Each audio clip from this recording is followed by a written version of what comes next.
বিসমিল্লাহির রহমানির রহিম। আসসালামু আলাইকুম। আজকে আমি আপনাদের সাথে শেয়ার করব Eid special Arabian dessert cream পেস্তা কুনাফা। সাধারণত কাতাইফ দিয়ে কুনাফাটা তৈরি করা হয়।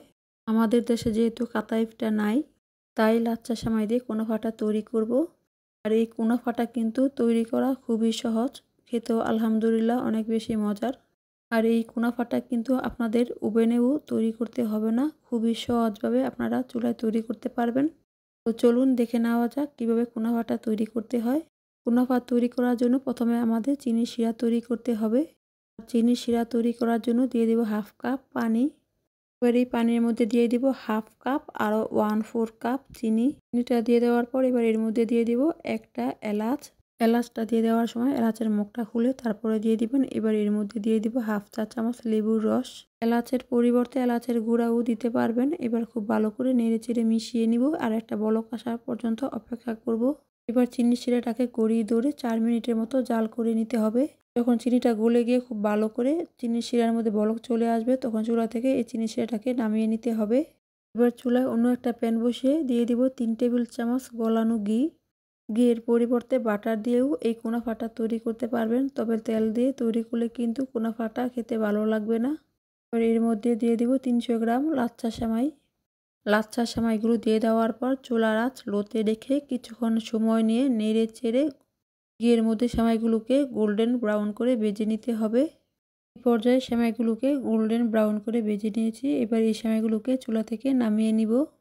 চুলা থেকে নামিয়ে নেওয়ার পর এবার এই সেমাইয়ের মধ্যে দিয়ে দিব কিছুক্ষণ আগে যে চিনি শিরাটা তৈরি করেছিলাম, সেই শিরাটা এই সেমাইয়ের মধ্যে দিয়ে দিব।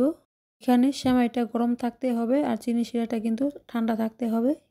এবার চিনি শিরাটা দিয়ে দেওয়ার পর সেমাইয়ের সাথে চিনি শিরাটা খুব ভালো করে মিশিয়ে নিব। মিশিয়ে নেওয়া হয়ে গেলে এবার এটাকে একটা সাইডে সরিয়ে রাখবো। এবার যে বাটির মধ্যে আমি কুনাফাটা তৈরি করব, সেই বাটিতে অর্ধেকটা সেমাই নিয়ে নিব আর হাত দিয়ে চেপে চেপে সেমাইটা বাটির মধ্যে বিছিয়ে দিতে হবে। সেমাইগুলো বাটিতে বিছিয়ে নেওয়ার পর এবার এটাকে একটা সাইডে সরিয়ে রাখবো। এবার কুনাফার ক্রিম তৈরি করার জন্য প্রথমে একটা কড়াইয়ের মধ্যে দিয়ে দিব 1/4 কাপ চিনি আর দিয়ে দিব 1/4 কাপ কর্নফ্লাওয়ার, 2 টেবিল চামচ ময়দা আর 2 কাপ ফুল ফ্যাট লিকুইড গরুর দুধ। আর দুধটা কিন্তু কাঁচা। এবার দুধটা দিয়ে দেওয়ার পর খুব ভালো করে মিশিয়ে নিব। আপনারা চাইলে এই পর্যায়ে 3 টেবিল চামচ গুঁড়া দুধ দিতে পারেন, আর দুধটা দিলে খেতে আরও বেশি ভালো লাগে। মিশিয়ে নেওয়া হয়ে গেলে এবার এই হাঁড়িটাকে চুলায় বসিয়ে দিব। হাঁড়িটা চুলায় বসিয়ে দেওয়ার পর চুলার আঁচ মিডিয়ামে রেখে খুব ভালো করে নেড়ে চেড়ে ক্রিমটাকে ঘন করে নিতে হবে। আর কোনোভাবে নাড়া বন্ধ করা যাবে না, নাড়া বন্ধ করলে কিন্তু নিচে দিয়ে পুড়ে যেতে পারে।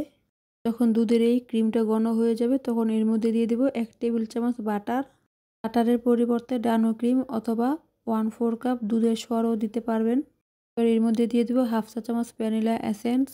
ভ্যানিলা এসেন্সের পরিবর্তে এলাচের গুঁড়া অথবা আস্ত এলাচও দিতে পারবেন। ভ্যানিলা এসেন্সটা দিয়ে দেওয়ার পর আবারও খুব ভালো করে মিশিয়ে নিব। এই পর্যায়ে কুনাফার ক্রিমটা কিন্তু তৈরি হয়ে গিয়েছে। এবার এই কুনাফার ক্রিমটাকে আমি চুলা থেকে নামিয়ে নিব। চুলা থেকে নামিয়ে ক্রিমটা সেমাইয়ের মাঝে দিয়ে দিব। সম্পূর্ণ ক্রিমটা দিয়ে দেওয়ার পর এভাবে রেখে দিব 5 মিনিট। এবার বাকি যে সেমাইটা আছে সেই সেমাইটা ক্রিমের উপরে দিয়ে দিব। সেমাইটা দিয়ে দেওয়ার পর হাত দিয়ে চেপে চেপে দিব যেন কোনো দিক দিয়ে ফাঁকা না থাকে। এবার এটাকে একটা সাইডে সরিয়ে রেখে উপরে যে পেস্তা বাদামের লেয়ারটা সেটা তৈরি করে নিব। এই জন্য চুলায় একটা প্যান বসিয়ে দিয়ে দিব 1/2 কাপ আরও 1/4 কাপ পানি আর দিয়ে দিব 1/4 কাপ চিনি।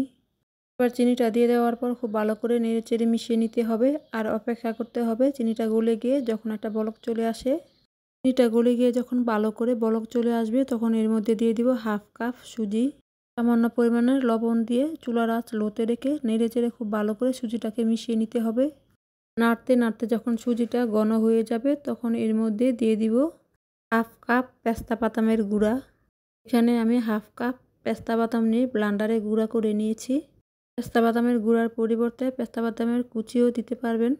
এবার এই পেস্তা বাদামের গুঁড়াটাকে সুজির সঙ্গে খুব ভালো করে মিশিয়ে নিব আর চুলার আঁচ লোতে রেখে তারপরে মিশিয়ে নিতে হবে, যাতে করে কোনোভাবে নিচে দিয়ে পুড়ে না যায়। খুব ভালো করে মিশিয়ে নেওয়ার পর এবার এর মধ্যে দিয়ে দিব 1 টেবিল চামচ ঘি। ঘিয়ের পরিবর্তে বাটার অথবা তেলও দিতে পারবেন। এবার ঘিটা দিয়ে দেওয়ার পর খুব ভালো করে মিশিয়ে নিব। আর মিশিয়ে নেওয়া হয়ে গেলে পেস্তা বাদামের সুন্দর একটা কালার আসার জন্য দিয়ে দিব সবুজ রং। সবুজ রংটা দিয়ে দেওয়ার পর রংটা খুব ভালো করে সুজির সঙ্গে মিশিয়ে নিব। আর মিশিয়ে নেওয়া হয়ে গেলে চুলা থেকে নামিয়ে নিব। চুলা থেকে নামিয়ে নেওয়ার পর এবার এটাকে একটা সাইডে সরিয়ে রাখবো। এবার ভিডিওতে দেখা অনুযায়ী সুজির এই মিশ্রণটা হাত দিয়ে লম্বাটে করে সেমাইয়ের উপরে বিছিয়ে দিব। আর ঠিক এইভাবে ভিডিওতে দেখা অনুযায়ী সেমাইয়ের উপরে সুজির এই মিশ্রণটা বিছিয়ে দিবেন। এবার হাত দিয়ে চেপে চেপে সুজির এই মিশ্রণটা সমান করে দিব। চাইলে চামচ অথবা প্যাচুলা দিয়েও উপরের দিকটা সমান করে নিতে পারেন।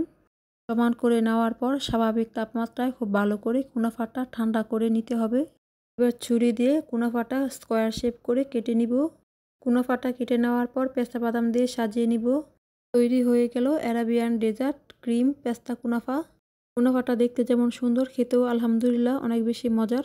আর ঈদের দিন সকালে কুনাফাটা তৈরি করে দেখতে পারেন। আশা করছি সবার কাছে ভালো লাগবে। আর ভালো লাগলে যারা আমার ইউটিউব চ্যানেল থেকে দেখতেছেন তারা লাইক দিয়ে চ্যানেলটি সাবস্ক্রাইব করা না থাকলে সাবস্ক্রাইব করে পাশে থাকা বেল বাটনে অল দিয়ে দিবেন।